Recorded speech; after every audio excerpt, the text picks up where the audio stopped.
Now, listen, you guys, Doechii and Lauryn Hill are out there performing together. And we're also going to be talking about this entire situation with SZA showing Nicki Minaj love indirectly. And Charlemagne the God is out there acknowledging that, in fact, certain pages and media personalities are paid to push narratives. And I'm like, what happened, Charlemagne? Because, I mean, back in the day, you used to say that is false news, okay? Now, we're also going to be talking about Idiot Wilson. It seems like he had a couple of things to say about the Oscar jog. Now, it seems like everybody is beginning to see the bigger picture within this entire Kendrick and Drake situation. And I'm like, okay, we will be waiting on the sidelines, just waiting to say, we told you so.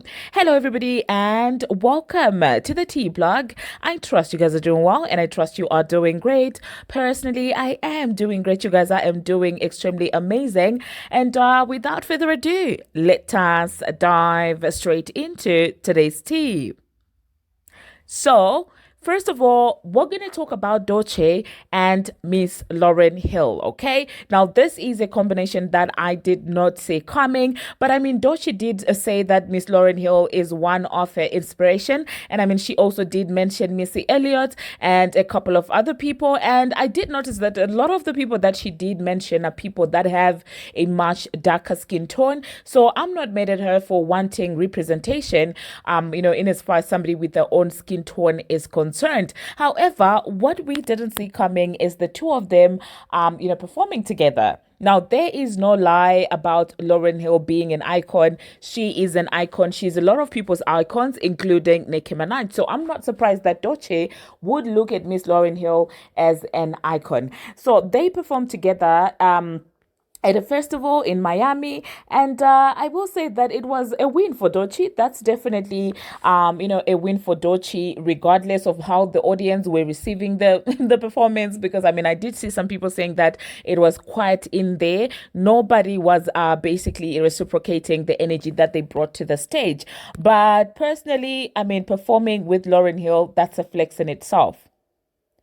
So let me know in the comment section, you guys, what you think about that performance. And that being said, the internet is in shambles because of what Doechii said, because she did say that, well, one of her biggest red flags is dating a straight man. You guys do know that Doechii is queer. Obviously, she does like both women and men, I think. And so she was like, listen, if I'm gonna date a man, I don't want to date a straight man. That's what she said. And black men on Twitter are not having it. They are like, listen, we told you that she has an agenda behind her. You see the narrative that she's trying to push. You see she's trying to destroy our community. And I'm like, there is no reason why anybody should be that worked up about somebody's dating preference. That's what she prefers. And if that works for her, I mean, who are we to police that? Who are we? She doesn't like straight men. That's it. I don't see that's if that how that is a problem with that. And if you guys are saying that she's on an agenda, it means that, well, she thinks somehow this is going to gain her fame, gain her favors, get her favors. So I don't know, you guys. Let's see where this is going to result. And let me know in the comment section what you think about that comment that she made.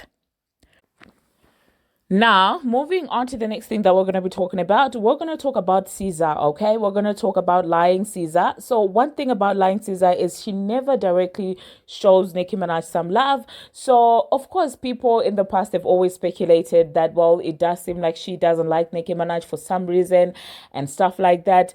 And so when she decided to repost this video of Chaperone showing Nicki Minaj some love, people are like, no, no, no, no, SZA. If you're not going to directly show Nicki Minaj love, don't try and do it indirectly. Okay, don't do it indirectly. If you cannot stand on your appreciation of that woman's talent, don't do it via somebody else. So that's basically the video of Chaperone when she was saying that one of her all-time favorite lyrics is Nicki Minaj's song Itty Bitty Piggy in the market.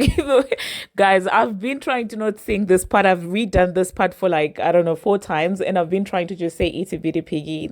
Oh my god, look at me. I cannot stop. But you get the song that I'm talking about. But anyway, so let me know in the comment section, you guys, what you think about SZA being out there and basically showing Nicki Minaj some indirect love. The next thing that we're going to be talking about, we're going to talk about Charlemagne the God. Guess who's out there basically talking about payola in the music industry, and his defense, of iHeartMedia is that, well, Drake should not be suing because he himself is out there paying fan pages to do promo for him. And I'm like, are you just dance or what? Because you cannot be comparing a fan page to an actual radio station to actual like proper corporate media. The fact that he's trying to discredit what Drake is saying because, well, according to him, he's now saying Drake is also using payola for the blogs and the fan pages. Are you serious right now, Charlemagne? That's his line of defense right now. And back in 2018, I remember Charlemagne was like, there's no such thing as payola. There's no one who's paid to push a narrative. There's no narratives that can be pushed. People just go with whatever they want. And in 2025, he's now turning around, acknowledging that, in fact, some pages and some blogs are paid to push certain narratives. Now, Leonard, honestly, at this point is crashing out. And when Andrew was like, I think we should expose those pages, I want you to notice how he started changing the tune, which means he's just pulling whatever behind his ass just to act like he... But anyway, you guys, without doing much talking of that, let me insert what Charlemagne had to say, and then I'll catch you guys after that. Oh, no, I was talking about... never mind, I don't even... Say it. We could cut. Well, there's a PR firm that reps two people in particular, and it's interesting to watch these two people put things out there in the ecosystem to control the narratives about things. I'll say this. Both names rhyme with each other. They rhyme. If you guess, I'll tell you. Jay-Z and Beyonce. No. Ooh. Both names rhyme, and one of their biggest endorsements rhyme. Oh, Drake, Steak. You almost there, Alex. Drake, Steak, and... I don't know. I thought this was see, y'all lied to me. Y'all told me this was the biggest story, and everybody's on to it. Oh, Blake. Oh, Blake Lively. Oh, you on it now. Oh, wow. Yeah. You on it now. I'm on it now because of the information that I received this week, and I'm like, oh, shit. And this is the other shit. Like, they put the things out there, and then these, I don't even want to call them dumb, but these like attention-seeking motherfuckers on the internet start posting videos and shit that reinforce the fake narrative that the publicists put out there. Yes. There's views in it. So it's the publicists manipulating the blogs and all the other channels. Yo, it's actually, look at this. Look at this. This is a spreadsheet. God. Right? This is a spreadsheet. What's that number? 2,026,000. That's all the sites they feed stories to. By the way, this is only one spreadsheet. Look at this one.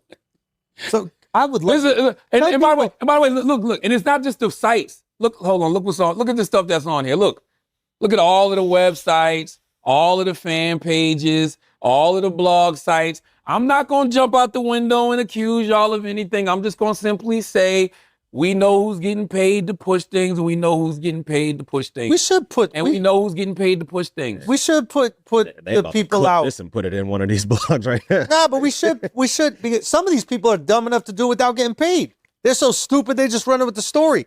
That's true too. So you're doing the same thing that the other places are doing for money. By the way, I'm not mad at it because I've been saying that a lot of these PR firms, like there's an old school way of doing PR, right? And the old school way of doing PR, especially crisis PR, is you run to like a major publication. You run to a New York Times. Oh no, they're much more intelligent than the old school way of doing it. No, well, this firm in particular, because they listen. I remember when that article came out in 2023. And there was an article about, I'm gonna tell you which article it was. I think we talked about it here on the podcast before, but it was an article about how bloggers, it was an NBC News article, how bloggers shaped the Tory Lanez trial. Yep. This was January 2023. I got caught up in that shit. Yeah. And I remember saying to myself, if I was a PR firm, I'm going to hire all of them immediately. I'm getting all of them on payroll. I'm going to get all those bloggers. I want the fan pages that be on X and all that. I want them all. Because when it's time to push a narrative, nobody does it better than them. Nobody does it better than them. So when you see these fan pages, and I'm going to tell you how they manipulate you. You look at these fan pages, right? Especially on X. The captions will say things that the video don't even say. Oh, wow. Literally, you'll read the caption, and then you might click the video and not watch the full 2 minutes, 3 minutes, but the caption is already here. And then you'll go watch somebody on YouTube do a reaction video for it, and they're reinforcing the narrative. Next thing you know, you running around with this. And that's the annoying thing is that, like, you got to let people have the freedom to say whatever the fuck they want. We believe in free speech, they can have it. Absolutely. That I get. The annoying thing is that sometimes those things can become trends. We've seen it happen with me. We've seen it happen with you. Absolutely. And it's like, oh, wow, is there, you're almost looking at like, who's behind this? Like, you're running with a fake narrative, and there are all these people rewarding the fake narrative, the same people that reward all these other fake narratives. And you start sitting back and going, wait, is this like a strategic attack? Of course it is. It's always. And I just think it's kind of crazy for somebody like Drake to be going after, UMG. Well, he settled with iHeart, and iHeart came out and was like, yeah, we showed him all the shit and there was no case. Because what they call, what the lawyer strategically did was try to make it seem like settled. Yes. When the reality is, it was a deposition, it was a petition, right? For information. Yeah. He wanted a deposition to get information. He saw what he needed to see. And it was like, oh, we don't got a case. They dropped the petition. Simple as that.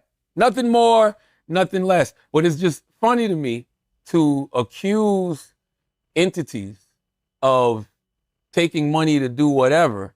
When you're paying entities. You're paying these entities to push false narratives. So this is a very common thing. And that's why, like, low-key, I think we should probably expose all the sites that push the false narratives for money, because people should know, they should know that they're consuming. Yeah.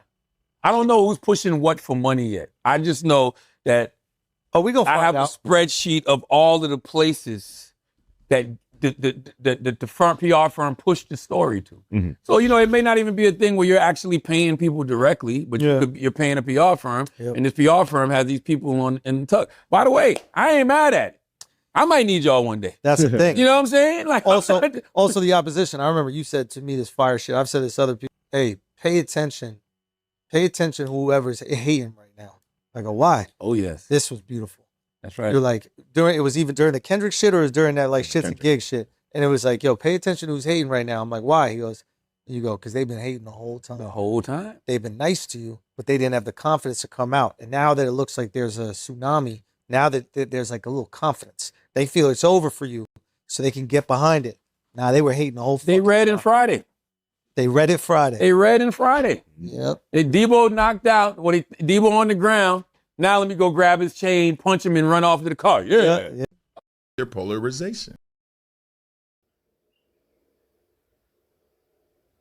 Well, there you heard that, you guys. Now, the last thing that we're going to be talking about, we're going to talk about Idiot Wilson, okay? Idiot Wilson is out there now saying that whatever Conan, the joke that he made at the Oscars, was he making mockery of the culture? Yeah, he did say that Conan was making fun of the culture.